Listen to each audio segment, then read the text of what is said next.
balik lagi di Ruang Pijar. Di episode kali ini ada narasumber yang mau cerita tentang pengalaman dia jatuh bangun soal ekonominya. Wah, pasti perjalanan yang panjang. Langsung yuk kita cerita-cerita sama narasumbernya. Halo Mas. Ya, halo. Apa kabar? Alhamdulillah baik. Siapa namanya? Saya Adam Rizky Ramadan, panggil Adam aja. Oh, jadi saya manggil Adam aja Adam. ya. Oke. Usia berapa? Saya 26 tahun. 26 tahun. Masih single?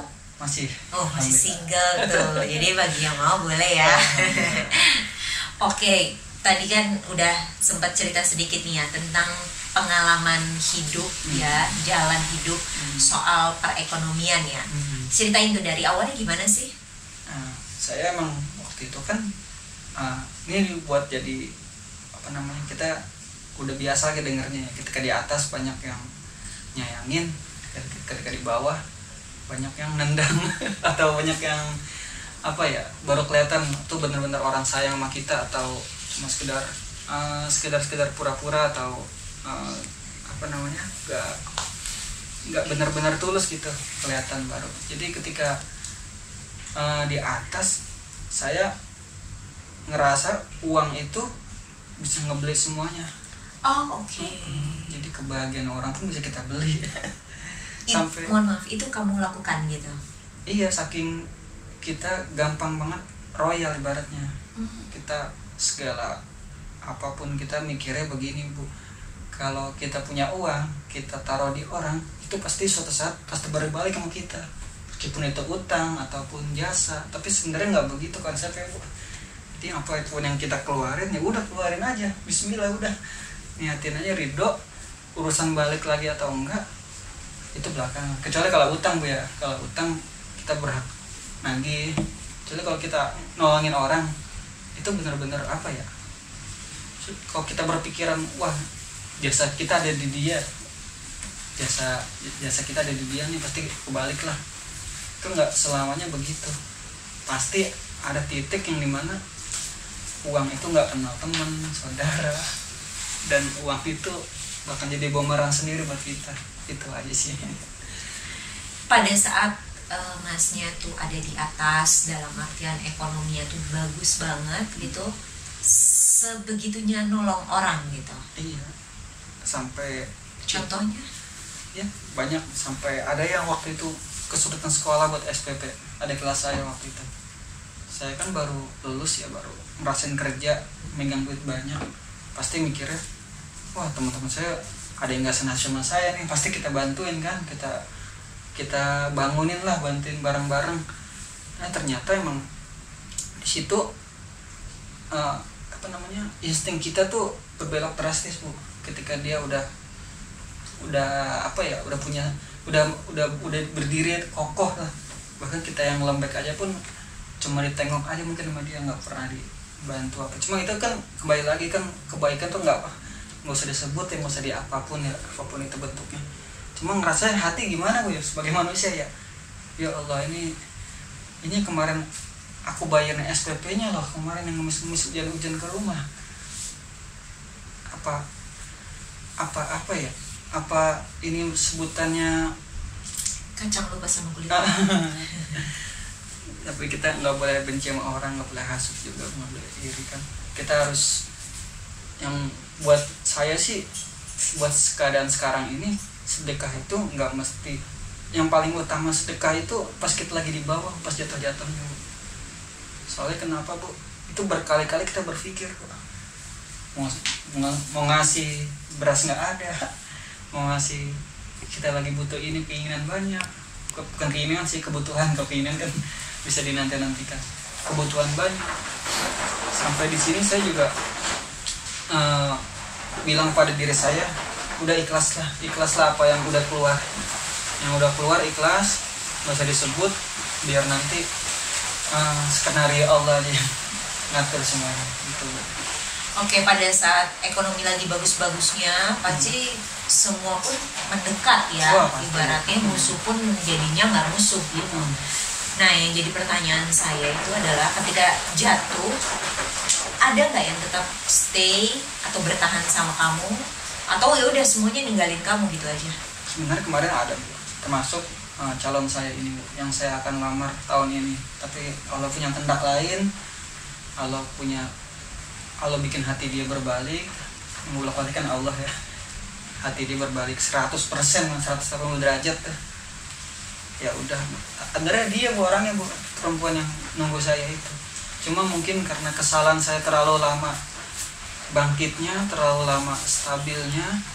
Secara saya juga nggak nyalahin dia, ini mungkin emang udah jalan sunatullahnya begini kali ya. Dia ninggalin saya karena capek, mungkin capek udah begini kayak di apa ya yang kira bisa kita denger lah, capek deh, kamu capek mah, kita berhenti di sini aja deh, capek, aku nungguin kamu lama banget.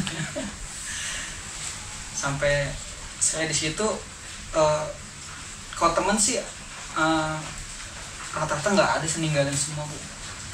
Bilangin ketahuan sekarang Bu. Jadi semua teman-teman kamu tinggalin aja? Tinggalin Bu, hatta saudara, walaupun saudara Bu. Apa Bu ya? Kita dulu didewakan, sekarang mah dianggap remeh Bu. Adam palingan nyen duit WA, palingan minta kerjaan, palingan bla ini itulah yang negatif. Saya soalnya dengar sendiri Bu, dengar dari orang. Nasihat ada orang nasihatin saya, guru saya, Adam kamu jangan berat buat pelajaran sama kamu yang kemarin. Nggak semua orang itu apa yang kita pengenin gitu, nggak semua orang itu bisa suka sama kita, nggak semua itu harus cinta sama kita, nggak semuanya. Pasti ada yang pembenci, ada yang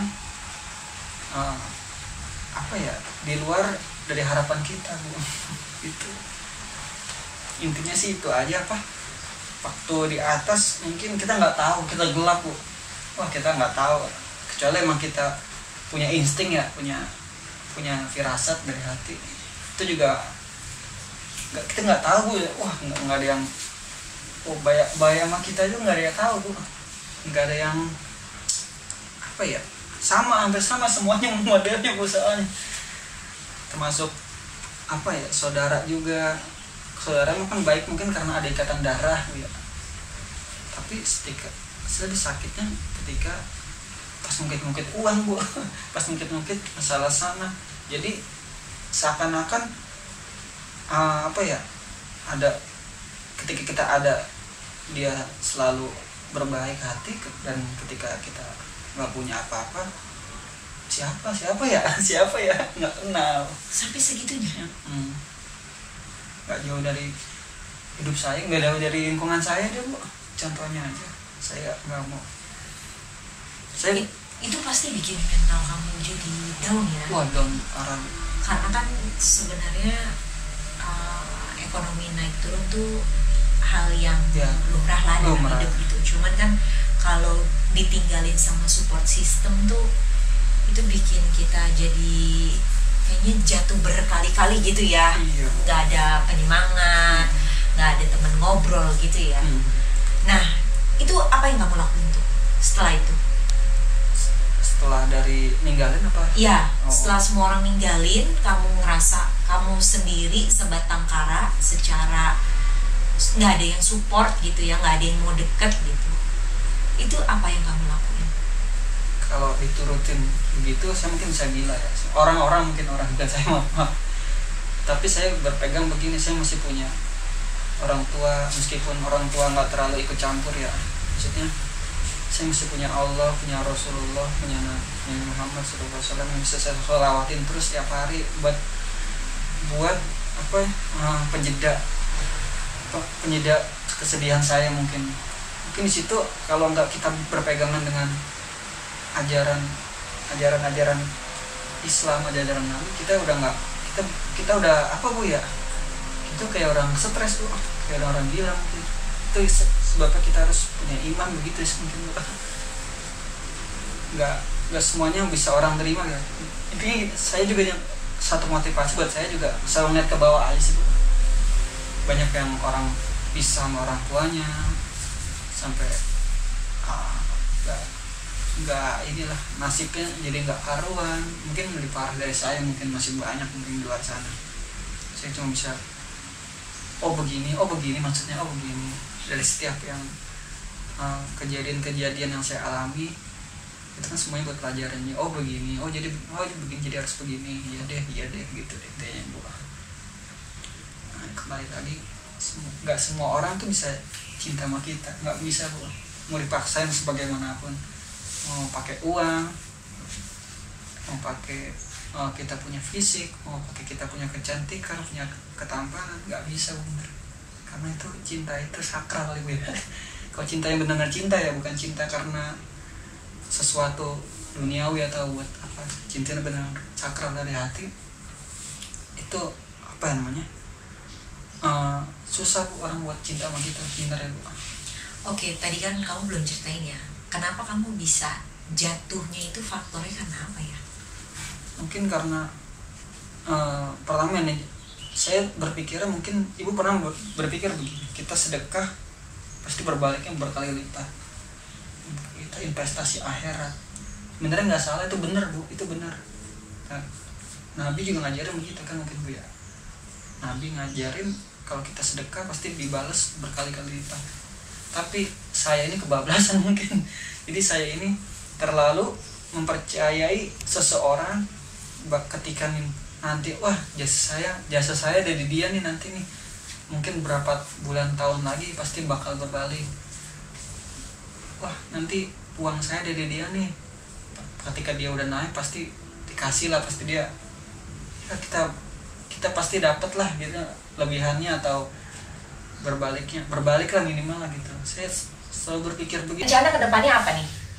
Kalau buat saya, buat kedepannya jangka pendek atau panjang ini ya nabung sih, saya nabung terus ya, saya sisihin.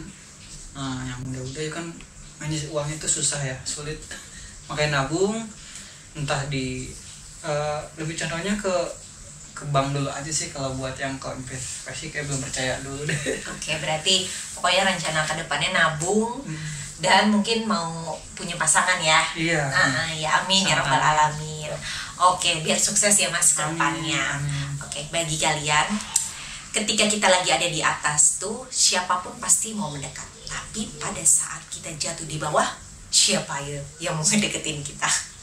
Jadi bagi kalian yang punya cerita bisa banget langsung DM via Instagram ataupun komen di bawah ini. Oke, see you on next video. Bye bye. Thank you ya Mas. Terima kasih. Make me happy.